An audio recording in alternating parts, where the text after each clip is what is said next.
नमस्कार, मैं हूं राज ठाकुर आपके साथ। बुलेटिन की शुरुआत बड़ी खबर के साथ। एलएसी पर चीन का बड़ा दुस्साहस। हिंसक झड़प में कर्नल सहित 20 जवान शहीद हुए। भारतीय सेना ने जवानों की शहादत की पुष्टि की है। चीन के भी 43 जवानों के हताहत होने की खबर है। गलवान घाटी में 15 जून को हुई हिंसक झड़प। बता दें, सोमवार को जहां मीटिंग हुई वहीं खूनी संघर्ष भी हुआ। बड़ी और अहम खबर, एलएसी पर चीन का बड़ा दुस्साहस या फिर आप कहें कि दगाबाजी। हिंसक झड़प में कर्नल सहित 20 हिंदुस्तानी जवान शहीद हुए। भारतीय सेना ने जवानों की शहादत की पुष्टि की। चीन के भी 43 जवानों के हताहत होने की खबर है। गलवान घाटी में 15 जून को यह हिंसक झड़प हुई है।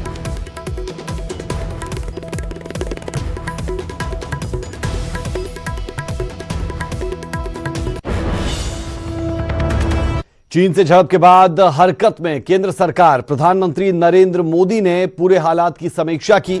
पीएम ने गृह मंत्री और रक्षा मंत्री से चर्चा की है। बता दें, विदेश मंत्री एस जयशंकर से भी पूरी जानकारी ली गई है। चीन पर आगे की रणनीति को लेकर बात हुई है। प्रधानमंत्री मोदी ने पूरे हालात को जाना है। इस बाबत बातचीत की गई रक्षा मंत्री से, गृह मंत्री से। चीन से झड़प के बाद प्रधानमंत्री नरेंद्र मोदी हरकत में है और इस बाबत शहादत को लेकर हर कोई नमन भी कर रहा है।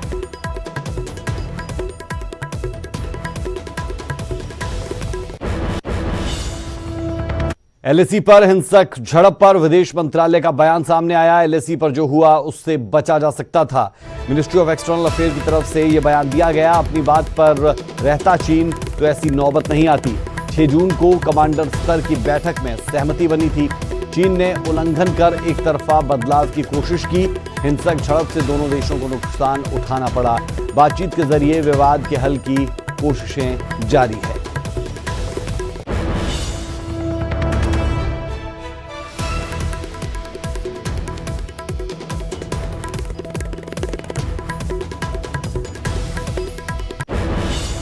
चीन से झड़प के बाद हिमाचल में भी अलर्ट है। हिमाचल के गृह विभाग ने यह अलर्ट जारी किया।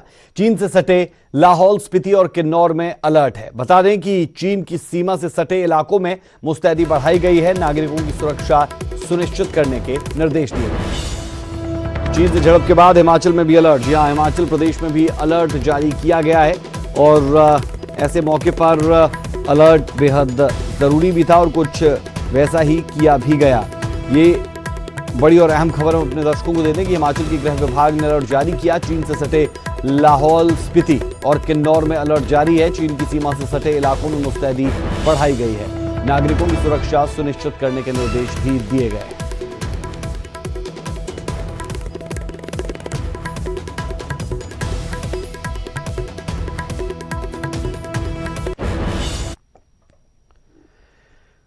सोनिया गांधी ने जवानों की शहादत पर शोक जताया।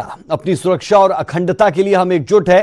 कांग्रेस अध्यक्षा सोनिया गांधी की तरफ से ये बयान दिया गया।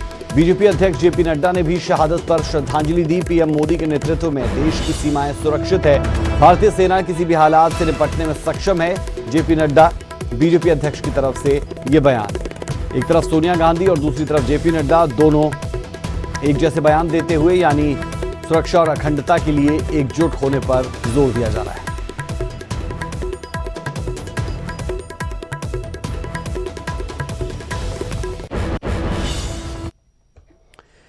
तो ये हालात आपने देखे कि हिंदुस्तान और चीन के बीच में किस तरीके से हालात बने हुए हैं और इस पर राजनीतिक दल क्या कुछ कह रहे हैं। चलिए अब आपको दिखाते हैं कि हरियाणा में कोरोना का जबरदस्त कोहराम कैसे देखने को मिल रहा है। 18 और लोगों की मौत हुई है और ये सबसे ज्यादा मौतें हरियाणा के लिहाज से एक दिन में। 550 नए केस भी सामने आए। प्रदेश में कोरोना से अब तक 118 लोगों की मौत हो चुकी है। प्रदेश में कोरोना मरीजों का आंकड़ा 8000 के पार है और कुल जो लोग संक्रमित हुए हैं वो 8272 है। गुरुग्राम में 205 नए मामले सामने आए, 9 और मौतें हुई। फरीदाबाद में 174 नए केस सामने आए, 5 और मौतें हुई। भिवानी में 2, सोनीपत और जींद में 1-1 मौत। सोनीपत में 32 और रोहतक से 25 नए केस सामने आए। रेवाड़ी और अंबाला से 21 नए केस सामने आए। 24 घंटों में 183 कोरोना मरीज ठीक हुए। प्रदेश में रिकवरी रेट 45.31। सोनीपत से लेकर गुरुग्राम, फरीदाबाद का हाल हम आपको दिखा रहे हैं। रोहतक में आप स्थिति देख लें, 346 पॉजिटिव केस और ठीक हुए जो मरीज वो 138, 6 लोगों की जान भी गई है। अंबाला की स्थिति आप देखें, 208 पॉजिटिव केस है, ठीक हुए लोग 91 हैं और 3 लोगों की जान भी गई है। जबकि गुरुग्राम में हालात बद से बदतर लगातार होते हुए।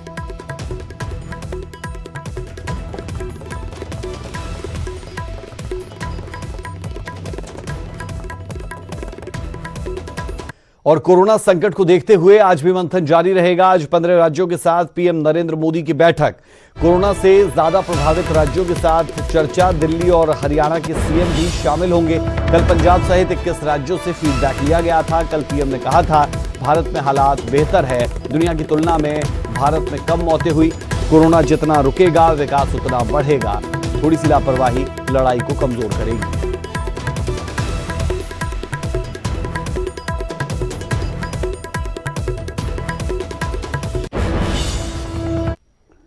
कोरोना पर पंजाब से जुड़ी 10 बड़ी बातें आपको बता देते हैं। पंजाब में कोरोना से 24 घंटे में 9 मौतें हुई है। हॉटस्पॉट अमृतसर में 4 मरीजों की मौत हुई।